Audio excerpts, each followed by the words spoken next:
And right now we're going to have a lecture from Brenda Romero, Indie Outsider, or I Outsider, yes. Hi, everybody. So I'm Brenda Romero, and this is a talk, well, you can see what the talk is about.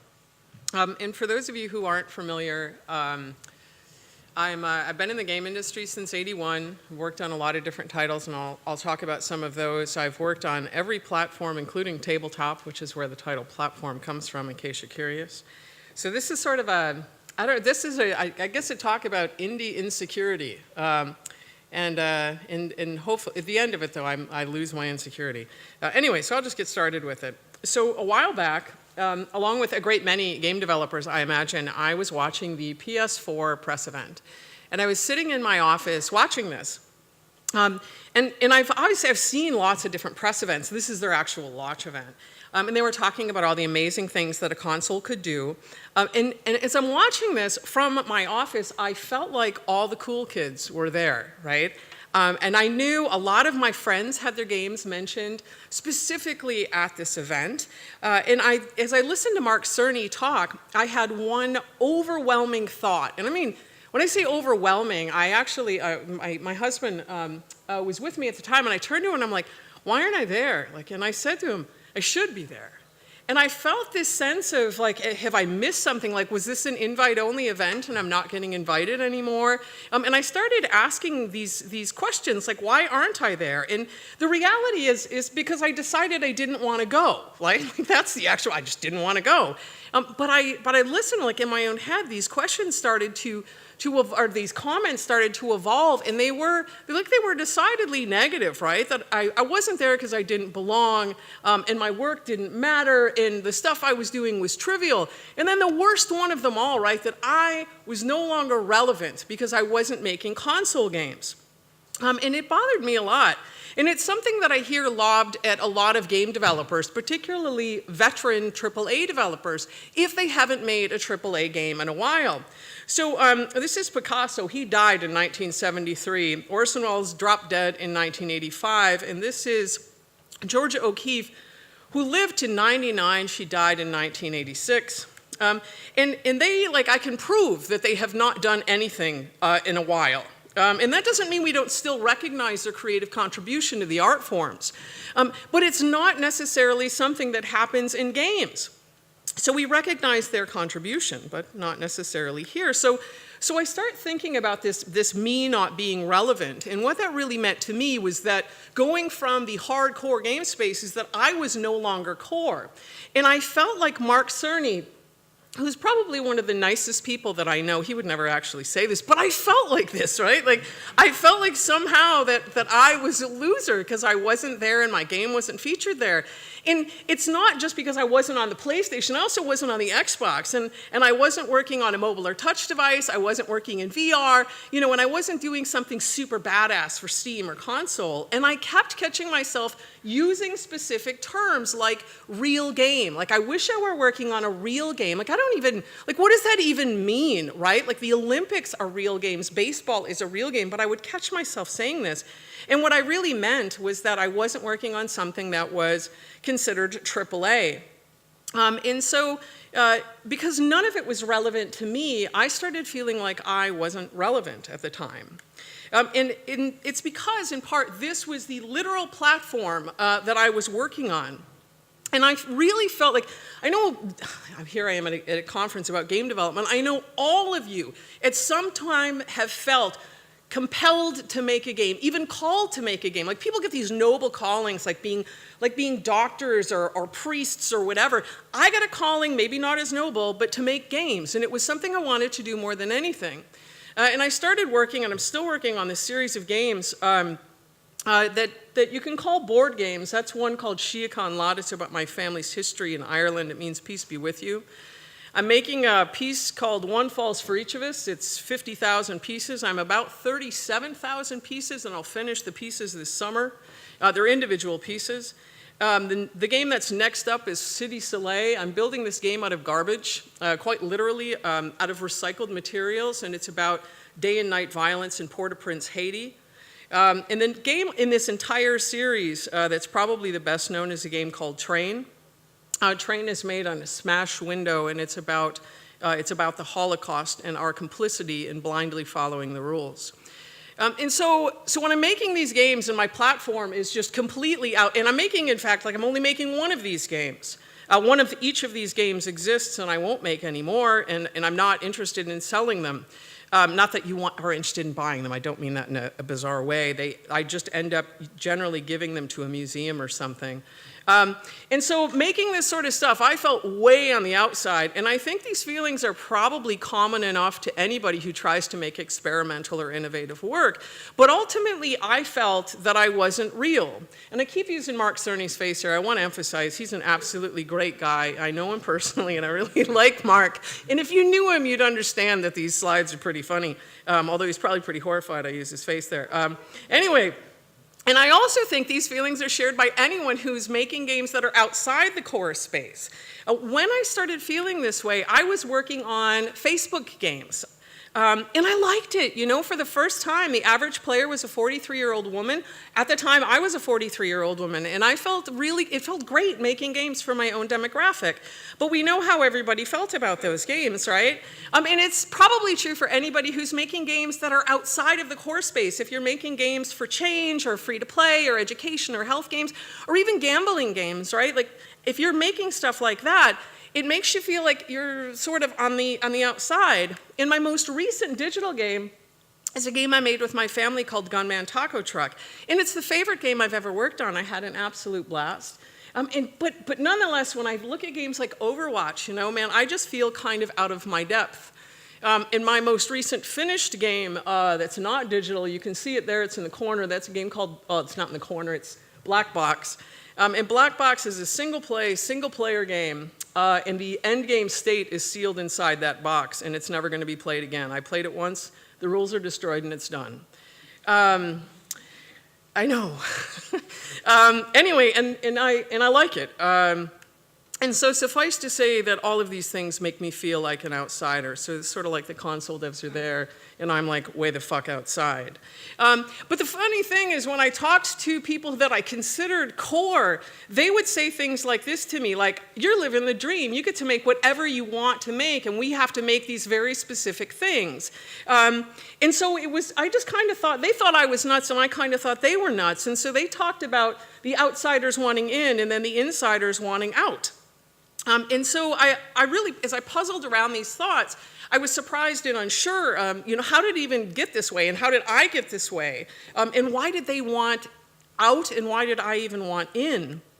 And this further brings up this question of the need for validation or the need for creative freedom, and why the self-doubt. And the more I started thinking about these things and talking with them with my friends, I started realizing just the phenomenal amount that we as game developers have in common, and that maybe my story is our story instead. And so this is me as a little kid. I think I'm about 2 here.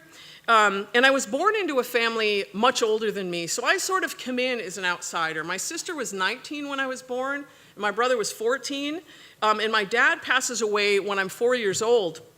And that's not to say that I was miserable. I was a really happy kid. You can see I still don't know how to sit properly. But I was a really happy kid, and I still feel pretty happy. My mom, what she would do, around the same time I started making games, I was 5, my mom would bring me around to garage sales. So in the States, we throw our stuff out. We throw our stuff out in the yard on the weekend. It's not a mandatory. It may be now. I haven't lived there in a couple years.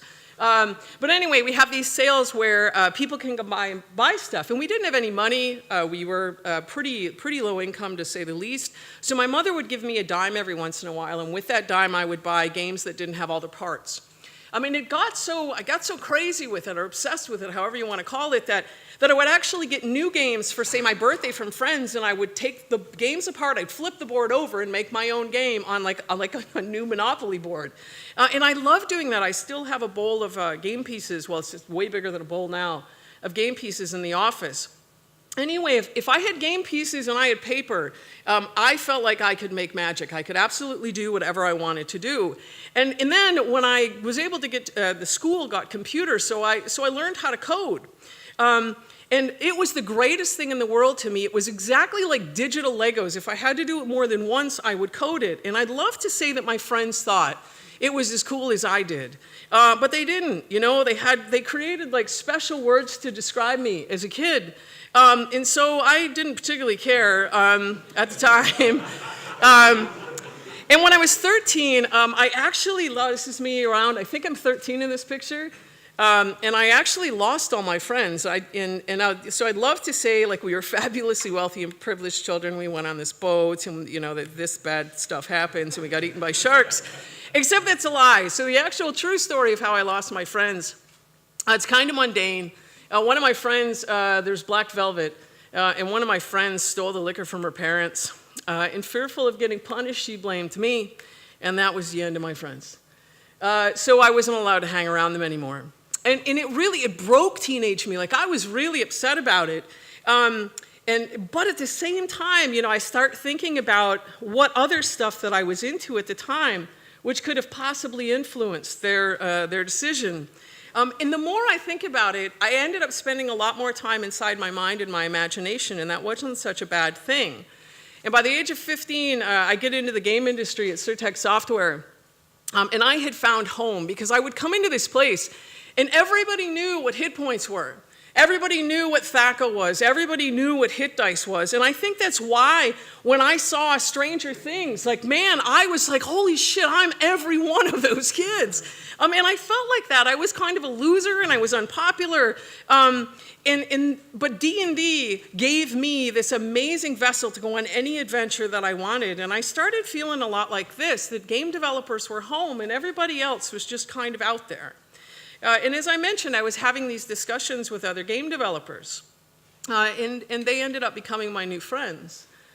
So I asked some of them if I could share their quotes in this discussion. And so these are what some people had to say. David Goldfarb said, "I was always more comfortable being a stranger than belonging because I didn't understand belonging. Being an outsider meant that I could look at the world as critically and as deeply as I wanted." Richard Dansky, who's an amazing writer and designer, said, "I got beaten up in the coat closet in 4th grade while class was in session, if you could believe that." And I find as well, so bullying was not uncommon among us. Many of us, you know, I talked about having a calling. Many of us, I find, will describe what they did as an obsession, or that they were absolutely possessed by it and they would do anything they could to do it. Here's a guy I'd later end up marrying. When I started to learn how to program, I became an outsider because no one around me understood what I was doing, and I didn't want to do anything else. Adam Orth, a dear friend of mine, had this to say: "I was deep into the world of music, games, comics, and D&D. It was super hard to exist socially when I cared so deeply for those things. I alienated myself further from the world when I began creating those things." And many of us also fit what we would describe as unique. We were in some way different among our friends. Eve has this to say: "None of my female friends liked video games. They weren't into the things that I was into." And a good friend of mine, Kim McCullough, she says, "None of my friends were into playing Nintendo, just their brothers." And when I first got into the industry, I sure felt the same way because there were only 5 female developers that I knew of. And this was in 1981, and of them, I'm the only one that is left. And it's troubling to me to see this trend. This is my daughter. I see it happening in my own house, and she's level 100 in WoW. She's a hardcore gamer, and she doesn't play as much as she used to, not because she doesn't still love games, but because her friends have no interest in it. And they suggest that she do something else, and why would she want to play games, and why would she want to do that sort of thing? So I find some of us are actually pressed out of this calling, and it happens more often, in my experience, to women than it does otherwise. And an interesting one to me, like when I was thinking about all the categories that make us feel like outsiders, is those who felt like an outsider because they moved a lot as a kid. And I've already mentioned Kim. She said, "I felt more at home in books than in the real world. I moved around a lot as a military kid, and friends were impermanent. Popularity was a concept I never quite grasped." Another dear friend of mine, Laura Lynn McWilliams, one of the best game designers I know, she said, "Feeling like an outsider came naturally to me because my dad was in the Army. I lived in 10 different places from birth until 17. The worlds and stories I created were my only consistent friends through those years." And so there were the normal people, and then there were the rest of us outside. So this is hopefully a video that will hopefully play. It is a video. Well, we'll see if it'll play. Please play. Yes. Why aren't you playing with sound? It doesn't matter. The sound isn't actually important here. So this is a recruiting video that Blizzard put out. And you can tell, like, it's calling to every single one of us. Blizzard actually had sound, unlike me.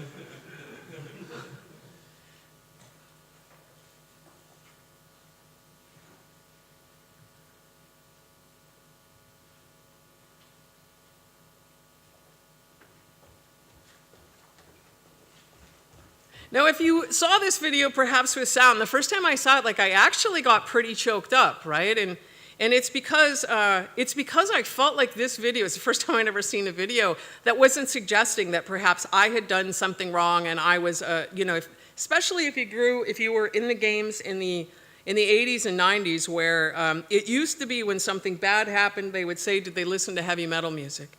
And then when something bad happened, they said, did they play D&D? Or God forbid you played D&D while listening to Sabbath. And then it was, did they play Doom? Did they play insert the name of the shooter? Then did they play GTA? And now, hopefully, it'll just be, did they have a gun? So anyway, we've moved past that now. But this video, what struck me so much about this video is how much I felt like it called to us, right? So let me just call out some of the very specific things. Like, there's action figures, and like even more action figures. They have D&D and board games, right? Like this, if we could create an ultimate holiday place, this is what it would look like. And there was like tons of them. We had cosplay, and then there's also miniature people. Now they're miniature. Anyway, that guy's apparently now miniature. Anyway, they also had the corporate logo in Legos, which I thought was awesome. Here's one of the heads of Blizzard with short and long range weapons and a backup weapon just in case.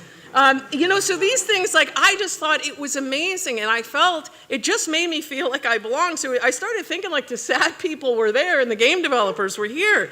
And so eventually I really started to feel like I was home, and hopefully we will all make it there. And so you'd think this group of picked on, bullied, unique, whatever outsiders would finally get to this place and they would feel like, yay, we're all home, and they would be sympathetic to welcoming people. But no sooner had we all found our home that we began to divide up again, right? So it's PC versus console, and you may not even know this, but Game Developers Conference used to be the Computer Game Developers Conference, and they didn't want the console developers in because they're gonna fucking wreck everything, right? Like, and it seems like not to make sense, but this was a big issue. And I even remember way back in the early days, I happened to see a post, this isn't on a slide, but Rami's inspired me to just completely go off here. I recently saw this post on Facebook where this one guy was saying something, and this other guy replied to him and said, oh, you make mobile games. I make PC hardcore games. And then the other guy said something back, and he goes, whatever, mobile boy. Like, mobile boy? Anyway, I didn't read after that, like none of you would have either. But anyway, so we start dividing up between PC and console, and then there's casual games and core games, and there's free-to-play, and there's retail, and then the great holy war here, and we all know which one's right. But it was also, the divisions were anywhere, and so instead of one, we were many. And so let me give you an example, like there's indies and there's publishers, and I myself, like, people have said to me, like, you're not indie, right? Like, fuck off, I made a game on my kitchen table, you know, like with my fucking bare hands. Like, how much more indie do you need to be? I guess make it with my teeth next time. But anyway, so the division was, I swear a lot, by the way, the division was real. Like this, so the division was real because, now here's something you may not know, and this has changed since, but in Nintendo, if you wanted to develop for Nintendo, you needed to have one key thing. Do you guys know what it was? You needed to have an actual physical office. If you didn't have one, you couldn't develop for Nintendo. So they would even do a Google Map search on your place, and if it seemed residential, they'd ask for more details. You'd have to send pictures of your house, right? Or pictures of your office, and they wanted to see that you were actually in an actual office at that actual location. And that means that none of these games could have been developed for Nintendo. And I already sort of jumped on this one, like questioning, like the splintering in our community, like who's indie and who's not indie. And like I said, I remember someone telling me I wasn't indie. Like, I don't even particularly care. Like, like Rami said, indie just means you're independent. That's all it means. It's not a clique. It's not a special club. That said, there are special clubs in the game industry. They're not really clubs, they're secret groups. This isn't the logo of one of these groups, and I can't show you that logo, which is why I'm showing you this one instead, but there really are secret groups in the game industry. And I would say in some sectors it feels like war, particularly in the last few years. I've seen developers, something we would never do, calling each other out in public. It was unheard of, and I now see developers sometimes trashing other people. And I've also heard this, a shocking amount, death to the game industry. In as much as like we have our problems, this has been my home since I was 15 years old, and I'm 29 and plus a few years now. And it troubles me because like if you take money for a game, I don't care whether you take 50 cents for a game or not. Welcome to the game industry. You took money for your game, you're in. And I have heard of people even being blocked. The perception is they're being blocked from getting into the game industry at all. And so they very much consider themselves outside the industry and wanting to tear it down. And I think that's partly true, right? Like I do know that as a woman, when I was playing games, I couldn't actually play as a female character until 1986 in the game called Leather Goddesses of Phobos, for fuck's sake. For fuck's sake isn't part of the title, by the way. But it's like or if you want to play, like Danny Barry, who's a huge inspiration to me. She often said that she didn't dream about kissing the princess at the end of the game. Like she wanted the guy. So I do think, in a sense, we aren't as welcoming as we could be, and I would obviously like to see that change. I also know that there are actual pieces of shit in the game industry. Funny enough, that's not an actual piece of shit, because who would want to see that? But anyway, there's pieces of shit in the game industry that do their best to make life difficult for people. But this is the absolute truth. You cannot be blocked from making games. You absolutely cannot be blocked from making games. You can release whatever game you want. You can work on whatever you want. You can go home tonight and start making a game, and absolutely nobody can stop you. Welcome to the game industry you are in.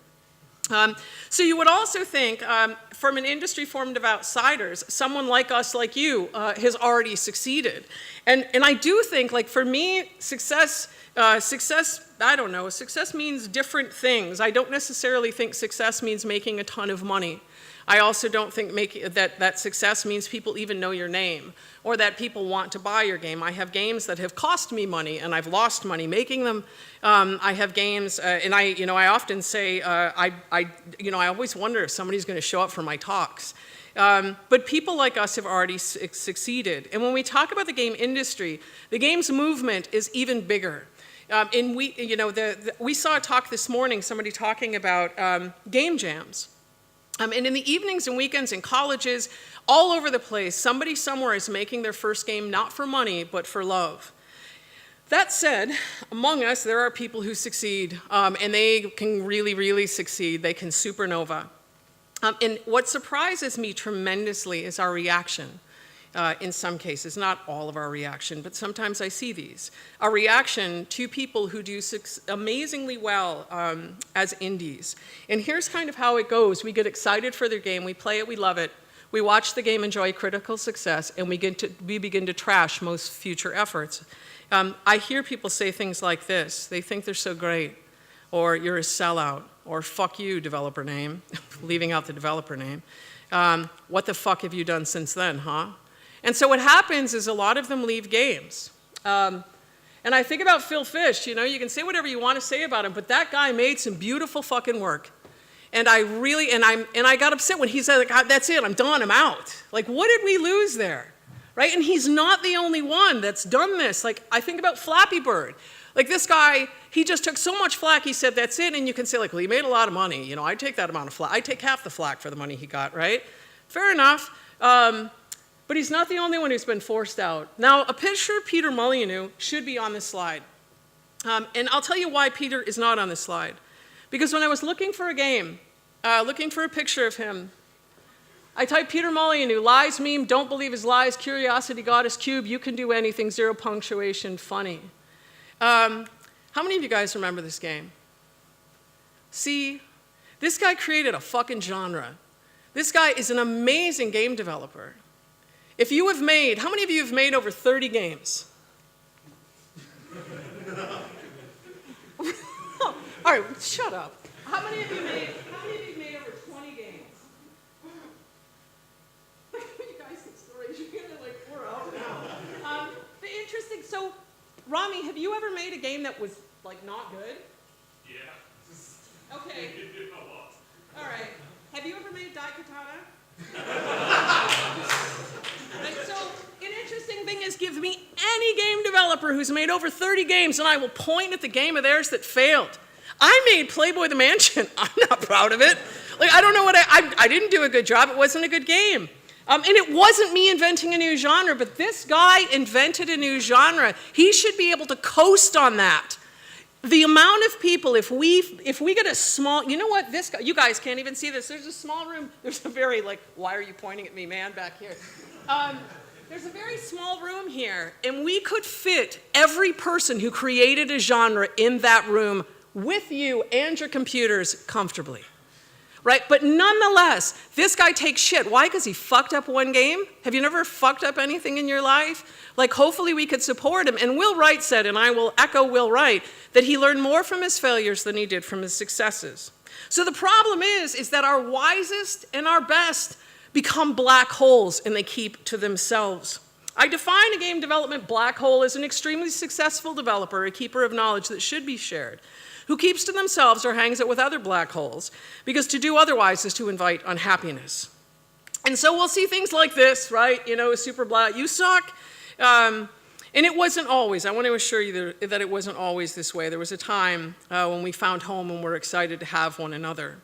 And I mentioned outsiders wanting in. And now it's the insiders who want out. I decided to talk to some of these people who were making AAA games, but said, like, I was living the dream, right? And I asked them why. And so one of the comments I got was, I crave the ability to make something of my own design. And I did not know that Rami was speaking just before me when I made these slides. And a lot of them point out ridiculous fishing. It's just like, what AAA publisher would ever let that game go forward? You know, the way you described it, you're fishing with machine guns. It's like amazing. But they, you know, and they will say, like, I miss the ability to just have crazy fun ideas and prove that they can be successful. Other people said, I miss working on a whole game. One of the most beautiful games that I've played, called Her Story, creating something by yourself or with a very small team. Others said they really felt a need to make something different. And if you haven't played this game, I strongly suggest it, That Dragon Cancer. Absolutely beautiful. And I would argue, not just do we feel a need to make something different, I think we really do need something different. We need more voices and more perspective in games.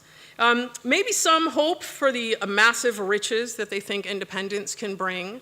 But here's another thing to think about. In any other creative field, our best and our brightest could live off the royalties. That doesn't happen in games. So even musicians, my brothers and me, I just sound like I'm, even musicians, the scum of the earth, they're not. I didn't mean it that way. But musicians, you know, they make a song, right? And they'll get royalties, right? But it doesn't happen with us, right? So so what ends up happening is those leaving aren't alone, right?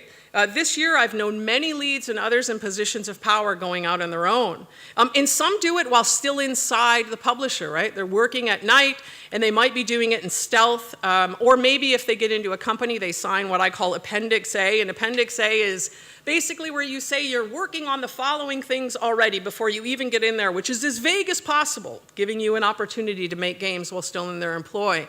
It's very difficult if you decide to go inside a company, or if you're inside a company and want to come out, to be able to work on your own independent projects.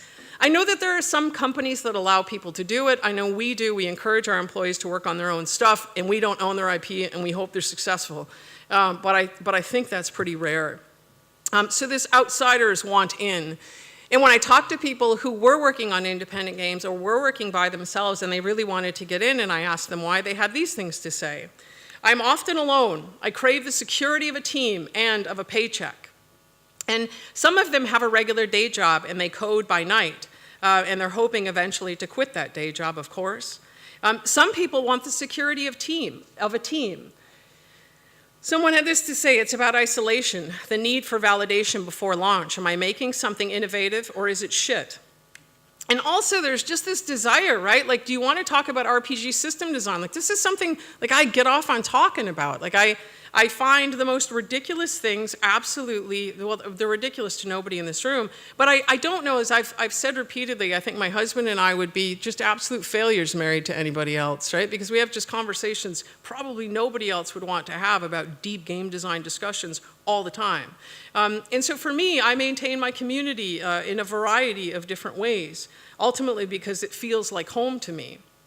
So I'm not going back to the beginning slide, to the beginning of this talk, but this is the slide at the beginning of my talk.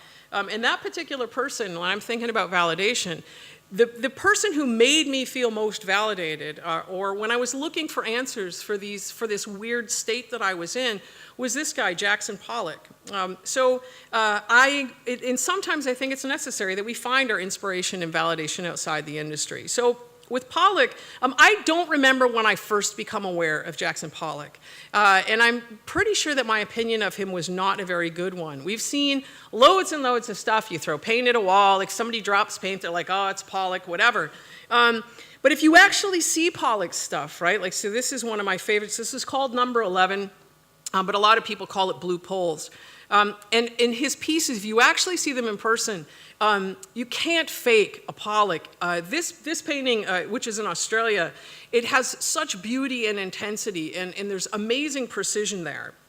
And part of what I love about it is that Pollock isolated, or elevated and isolated the paint. So what you're looking at is not a painting, but the artifact of a painting. And to me, how this relates to games is that our games, Pollock's paintings are the result. What you see on the canvas is a result of thousands of actions of his. And what you see in a level, like I've watched my husband make levels, when he's making a level, it is thousands of playthroughs. In his levels, our games are the artifact of those playthroughs, much like this painting is an artifact of his experience. And so, sure, he could have given us paintings of houses and angels and women or whatever, but instead he gave us action, and the painting was alive. So to me, like, this was as pure as it got. Unfortunately for Pollock, he was also alone. Like, you'll notice at the bottom there, I'm giving you the titles of these paintings. So this was 9A. Pollock actually so much wanted to shake what it meant. You know, I was reminded of Pollock again with the end of Inside. The end of Inside. I want to say the out of Inside, but that doesn't make any sense. The end of Inside, which I loved that game. And people were, oh, it must mean this, they must mean this, let's talk to the developer. The developer doesn't want to talk about what it means. Good for them. Pollock also didn't want to talk about what his paintings meant, which is why he started giving them numbers, which didn't stop people from naming them anyway. So Pollock, at the time, nobody else is painting the way he's painting. And a very prominent art critic in Time magazine had this to say about Pollock's work. It's easy to detect the following things in all of his paintings: chaos, absolute lack of harmony, complete lack of structural organization, total absence of technique, however rudimentary. Once again, chaos. To which Jackson Pollock publicly replied, no chaos, damn it. And so Pollock, he had a great many supporters, including Peggy Guggenheim, but it was the negative voices that he listened to most. He never felt secure in his work. And in 1949, one of the worst things happened to him. Life magazine wrote, although you could say, like, it's not necessarily the worst thing. Life magazine wrote an article in 1949 asking if he was the greatest painter in the United States. And for him, it was too much. Like, let's just imagine for 1 minute that I say, Rami, you're the greatest living game developer. Right, so just for 1 minute, I'm going to say Rami is the greatest living game developer. Now, I'm not going to ask any of you to challenge that. But we could all say, well no, that's not fair. Rami, blah, blah, blah, blah, blah. And we'd immediately start arguing it. And if I even said, Michael Abrash is the greatest coder in the game industry, is there anybody who wants to argue that point? Is there anybody who knows who Michael Abrash is? Okay, good. But so you're not arguing it because you're being polite, because there are many super great coders in the game industry. So what ended up happening is when this happened to Pollock, a lot of people are like, Pollock's absolute shit, right? So although his real world was like this, he was getting a lot of praise and respect for stuff, He was also getting a small bit of criticism and derision, but here's how here's how Pollock saw it. And so all he could hear was the negative voices, and so at the peak of his fame, he abandoned his style. 6 years later, his alcoholism worsened, and he dies. So for me, from the darkest period in my life came this series of games that were very different. And although most people said good stuff about it, I got other things about stop making games and that I should be punched, and I got harassment emails. And so, like Pollock, this is kind of how I saw it. But I also knew Pollock felt the way about paint that I felt about game mechanics. And for me, I made a conscious decision not to abandon my style and not to stop making these games. And I had to also stop comparing myself unfairly. Like one of my dearest friends, Harvey Smith, he makes games that have budgets that blow my mind. I could make 10 games inside of Harvey's one game, and he's really good at what he does. And I can't compare Train to, say, Dishonored 2, right? Like, Dishonored 2 has far more polygons than Train does. But you know, and I would even say, although again, kind of flying off the slides here, one of the things, I'm on a couple awards bodies, and one of the things that has been just beautifully heartening to me over the last couple of years is looking at games with teams in the thousands, or at least in the hundreds, up against games like Her Story or That Dragon Cancer. Because there was a time where we wouldn't even have been able to compete. And more, we have half those chairs. And people aren't talking about polygons or how it looks or how fast it runs, but instead the beauty of the game design. So sure, I might be out there and my friends might be there, and I might also feel like I would see myself as if I'm outside of games. But I've changed this to feel like I'm inside of games and pushing the boundaries of where they can go. And like, I think all of us are there. So when I think about Pollock doing something nobody else had done, I think that's totally fine for me to do as well. Not like I necessarily need permission, but it's nice to find that. And ultimately, in whatever I'm making, to find my own validation there. And even if I'm like way over on that side and I'm making games on a literal table at my kitchen table with my fucking teeth, which I haven't done now, but I feel compelled to do now because I've said it 3 times. I have no idea even what making a game with my teeth means. But anyway, even if I'm way over there making stuff like that, I'm learning a lot from it. And there's many games that are even beyond that that I haven't even thought of at this point in time. And ultimately, that's where I want to go. That's it. Thank you.